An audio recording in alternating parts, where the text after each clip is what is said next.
बिस्मिल्लाहिर्रहमानिर्रहीम। अस्सलाम वालेकुम अज़ीज़ तलबा तलबात, उम्मीद है आप खैरियत से होंगे। क्लास 9th आज हमने नज़म नात का आगाज़ करना है।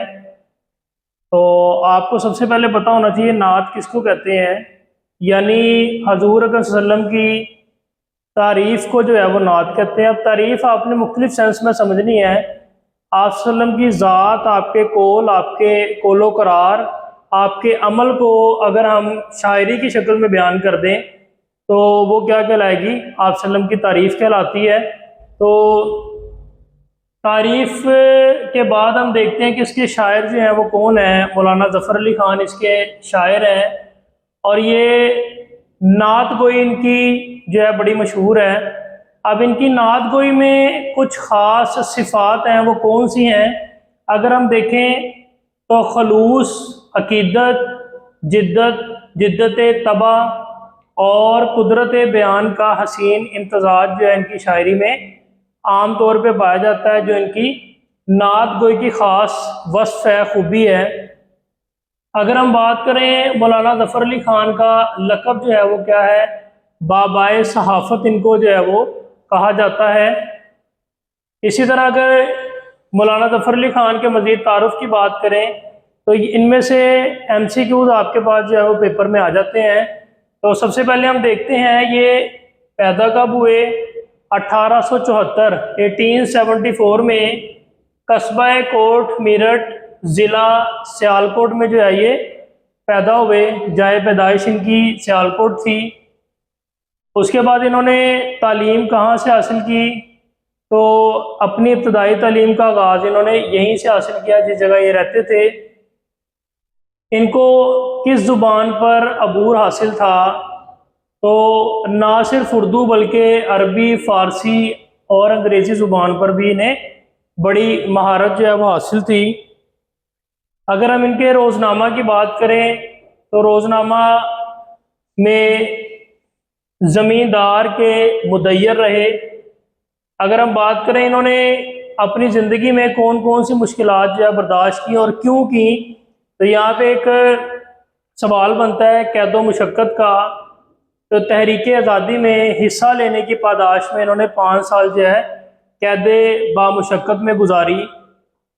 इनकी तसानीफ़ जो हैं वो कौन कौन सी हैं, तो इनकी कुछ अहम तसानीफ़ मैंने यहाँ पे लिख दी हैं। बहारिस्तान, नगारिस्तान, चमनस्तान, मार्काए मज़हब व साइंस, ग़ल्बा रूम और सैरे ज़ुल्मत वगैरह। यानी इसके अलावा और भी हैं, तो ये जो आपके निसाब में शामिल हैं वो मैंने यहाँ पे लिख दी हैं। तो बेटा ये जो कुछ बातें मैंने यहाँ पे मेंशन की हैं, इसमें MCQs जो है वो पेपर वाला आपसे पूछ लेता है। इसको आपने डिटेल में एक दफ़ा अपनी टेक्स्ट बुक से भी पढ़ लेना है, जो आपके शायर का तारुफ जो है जिस पेज पे लिखा हुआ है। अब इसकी तशरीह से पहले हमने क्या करना है, इसके मुश्किल अल्फाज के मायने जो है हमें आने चाहिए, क्योंकि अगर अल्फाज मायने आपको अच्छे आते होंगे तो आपको तशरीह समझने में जो है वो किसी किस्म की परेशानी का सामना नहीं करना पड़ेगा। तो इसका पहला लफ्ज़ है तमन्ना। तमन्ना कहते हैं आरजू को, ख्वाहिश को। शबे तारे अलसत, यानी उस रात का जिक्र किया गया है जिस रात अल्लाह रब्बुल इज़्ज़त की ज़ात ने तमाम रूहों से पूछा कि बताओ तुम्हारा रब कौन है, और तमाम रूहों ने इस बात की गवाही दी, अल्लाह के सामने इस बात का इकरार किया कि हमारा रब जो है वो तू ही है, तू ही खालिक हकीकी है।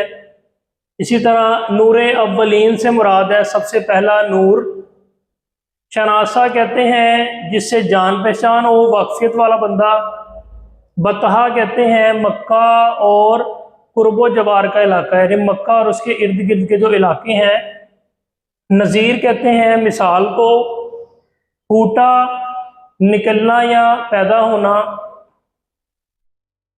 सीना शब, रात का सीना, तो ये शेरी इस्तिलाहात हैं, यानी ये शेर व शायरी में इस तरह के जो वर्ड इस्तेमाल होते हैं ना, उसका मतलब जो है वो बड़ा वसी और रीज़ हो जाता है। तो हम इसको इंशाल्लाह मज़ीद तशरीह में जो है वो डिस्कस करेंगे।